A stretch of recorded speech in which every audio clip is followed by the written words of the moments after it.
आता बंदच झालं पाहिजे? 100% आमची सगळ्यांची जिथे ज्या पार्लरमध्ये स्त्रियांची सुरक्षितता विचारात घेतली जात नाही त्या पार्लरमध्ये मी कणकवलीतल्या सगळ्या तमाम महिलांना आव्हान करते की त्या पार्लरमध्ये जाऊ नकाच. तुमची तिथे 1% सुद्धा सुरक्षितता नाही आहे. त्याच्यामुळे पार्लर बंद झालाच पाहिजे. ह्या सगळ्यांच्या वतीने मी सांगते, पार्लर बंद झाल्याशिवाय आम्ही आमच्या मोर्चाचा जो उद्देश आहे तो पूर्ण झाला असं मानणार नाही. जर पोलीस असक्षम ठरले पार्लर बंद करायला तर आम्ही सगळे किती गुन्हे आमच्यावर होत आहेत, आम्ही स्वतः जाऊन पार्लर बंद करण्यासाठी सक्षम आहोत. ही आम्ही पोलिसांना सांगितलेलं आहे स्पष्ट.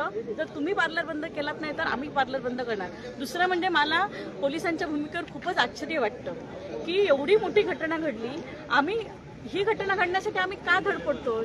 आम्ही ह्या माध्यमातून लोकांमध्ये जनजागृती व्हावी की अशा पद्धतीचे कुठच्याही कोणीही परप्रांतीय नाही, आपल्या इथल्या सुद्धा नागरिकांच्या किंवा पुरुषी जो हेतू आहे त्यांचा साध्य होणे यासाठी आम्ही धडपडतोय.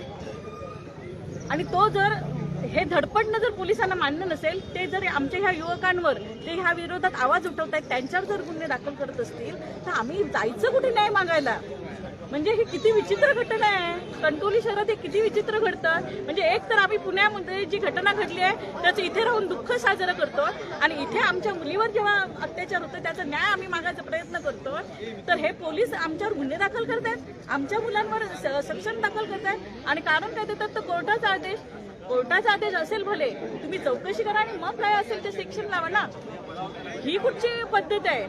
आणि ह्याच्यामुळे पुढे जेव्हा गुन्हा घडेल, आता एका मुलीने आमच्या पृथ्वी हरणेने प्रश्न विचारला पोलिसांना, मी खेळू का नको.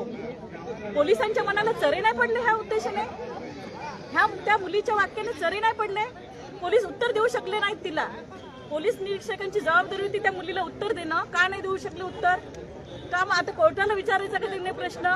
माझी सुरक्षितता कोणी घ्यायची? कारण मला माहिती आहे आमची मुलं रात्री 10 वाजेपर्यंत रस्त्यावर खेळत असतात. एखाद्या पटकन मुलीला उचलून नेलं, आम्ही बघत राहायचं? कारण आम्ही आवाज उठवले तुम्ही आमच्यावर गुन्हे दाखल करणार. ही पद्धतच कुठची? ही कुठची न्याय व्यवस्था आहे? आणि मग आमच्या सुरक्षितेची जबाबदारी कोणी घ्यायची? ना पोलीस घेणार. पोलीस 20 मिनिटं उशिरा येणार सगळ्या गोष्टीसाठी.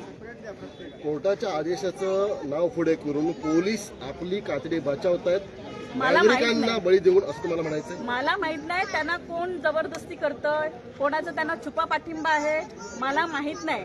पण पोलीस म्हणून त्यांना जर माणुसकी म्हणून जर पोलिसांना आहे असं आम्ही समजतो. ते आता मगाशी मला पोलीस निरीक्षक म्हणाले की आमच्याकडे मुलींनी यायला पाहिजे. तुम्ही विश्वासार्हता मुलींमध्ये निर्माण केली आहे का?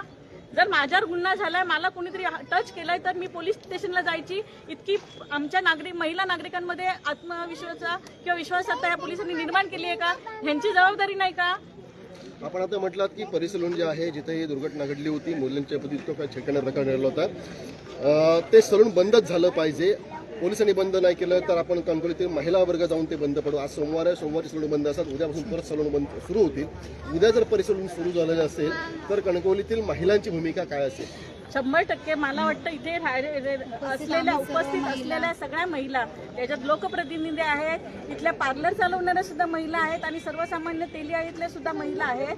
तेली आळीतच नव्हे, पुन्हा असं कुठेही शहरात अशा पद्धतीचं जर दिसत असेल तर ते प्रत्येक व्यवसाय तो बंद करण्यासाठी आम्ही सक्षम आहोत. मॅडम, व्यवसाय कणकवली नगरपंचायतच्या तुम्ही नगरसेविका आहात आणि कणकवली नगरपंचायतकडून कुठल्याही शहरात व्यवसाय करण्यासाठी व्यवसाय ना हरकत दाखला दिला जातो. मग या परिसलूनने असा दाखला घेतला आहे का? आणि जर दिलेला असेल नगरपंचायतने तर त्या संदर्भात नगरपालिकेकडे तुमची काय भूमिका आहे?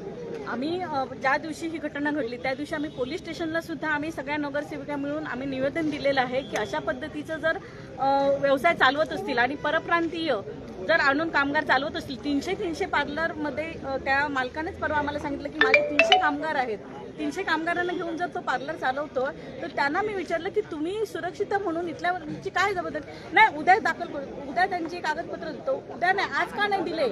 1 वर्ष झालं तुम्हाला, तुम्ही का नाही दिले? हे मी त्यांना प्रश्न विचारला. त्याचप्रमाणे आम्ही पोलीस स्टेशनला सुद्धा निवेदन दिलंय.